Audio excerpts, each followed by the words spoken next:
그날 유치원에서 전화가 왔더래 엄마한테. 기범이가 옷에 뭘 차고 왔는데 이게 좀 귀한 것 같다. 그래가지고 엄마가 확인해 보니까 할아버지가 받으신 화랑 무공문장을 제가 차고 어렸을 때 할아버지가 저 이공자였어?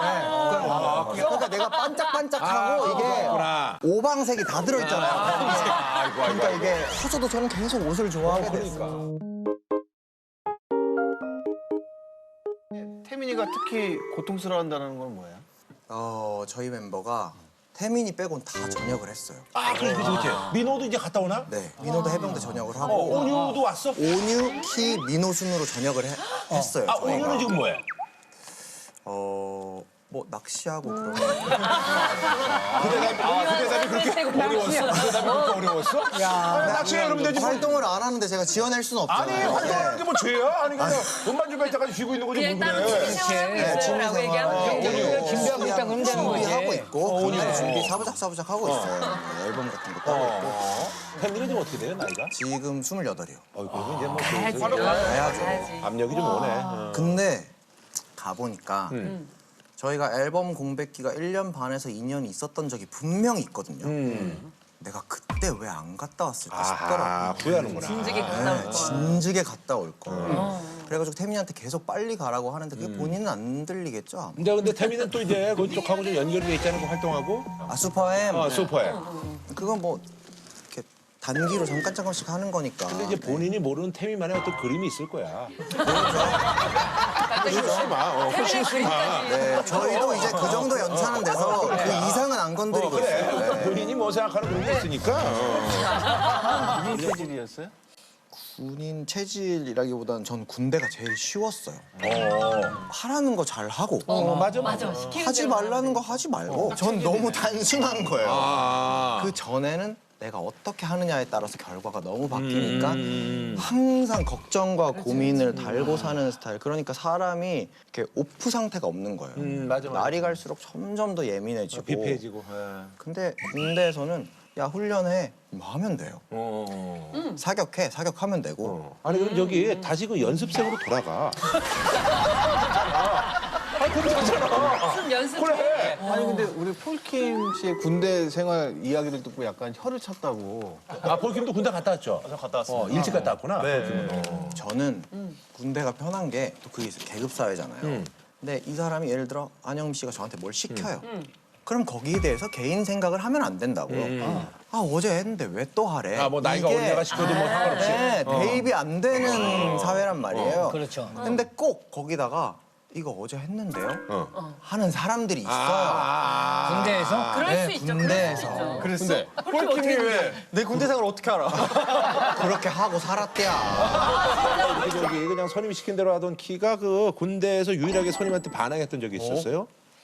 저는 이제 B2B 창섭 씨랑 같이 복무했는데 그때 제 후배예요. 가요계 생각하면. 근데 제 선임으로 있었습니다. 나이는 없어요, 나이는. 애매하다. 동갑이에요. 그럼 좀 애매하네요. 애매하다. 진짜 애매하다. 너무 애매한 거. 근데 저는 행사가 있으면 일주일 전부터 준비하는 스타일. 준비할 게 많아요. 근데 이 양반은 한 이틀 전에 몰아서 하는 이 양반 스타일인 거예요. 창섭이가. 뭐라서 이 양반이. 갑자기.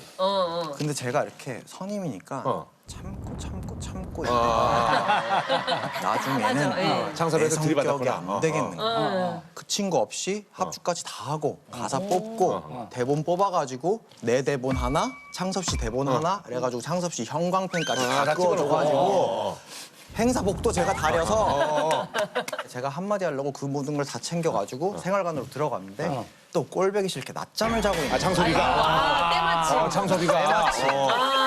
창섭이 얘기도 한번 들어봐야 되겠네. 존댓말 써야 되잖아요. 단아까를 쓰잖아요, 저희가. 오저히 그날은 화가 나서 단아까를 못 쓰겠는 거예요. 그렇다고 반말은 또 안 되고. 여기요, 제가 다 했어요! 하고 바로 나갔어요, 제가. 근데 창섭이 뭐래? 나는 반항. 고맙다. 엄청난 반항이었다고요. 키가 후배들 볼 때마다 두 눈을 의심한다고. 근데 예전에는 강점을 하나만 가지고 갔었잖아요. 아이돌 그룹의 멤버라고 하면. 노래면 노래, 춤이면 춤, 외모면 외모. 근데 노래도 잘하고 춤도 잘 추면서 키도 크고 연기도 잘하고 잘생긴 친구들이 너무 많은 거예요. 아 요즘 후배들. TV 보면서. 누구 있어요? 그런 후배들. 일단은 제가 보고 진짜 놀랐던 건 다 아시겠지만 차은우 씨. 아 차은우, 미스터 차. 네. 그리고 미스터 차도 잘하고 정민인가? 아니, 다 듣고 있는데. 받아넘겨주는 거. 걔가 변호사인 줄 알겠다. 리스트를 수사할 수 있게 도와주세요. 다 듣고 있잖아. 누구야? 그거 왜 받았어? 로운 씨. 로운. 로운 지금도 잘생겼지.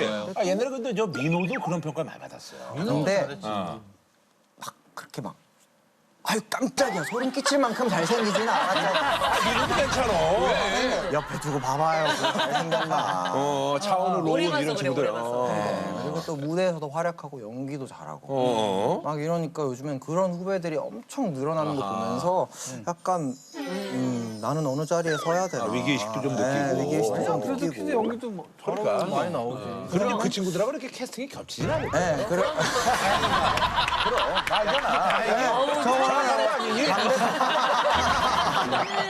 이수만 씨한테 뒤통수를 맞은 적이 있다고요?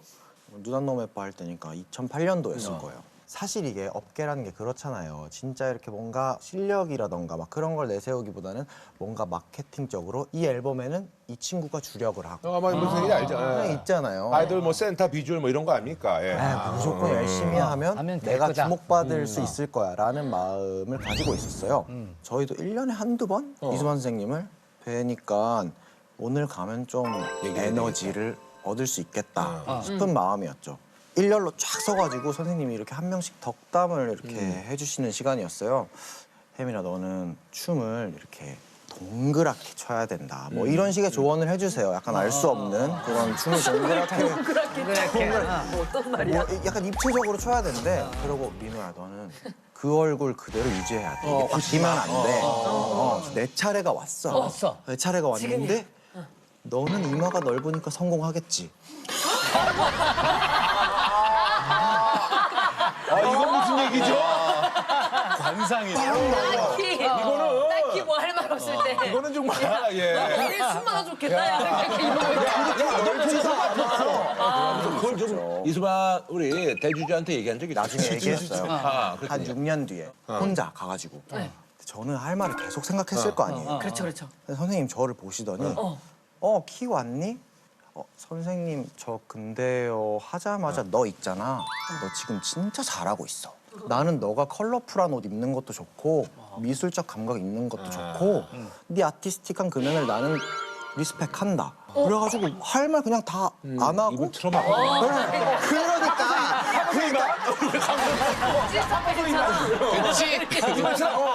이분은 저 같은 경우가 처음이 아니겠죠. 처음이 아니겠죠. 그러니까 쌓여왔던 게 그냥 확 풀렸죠. 다 보시는구나.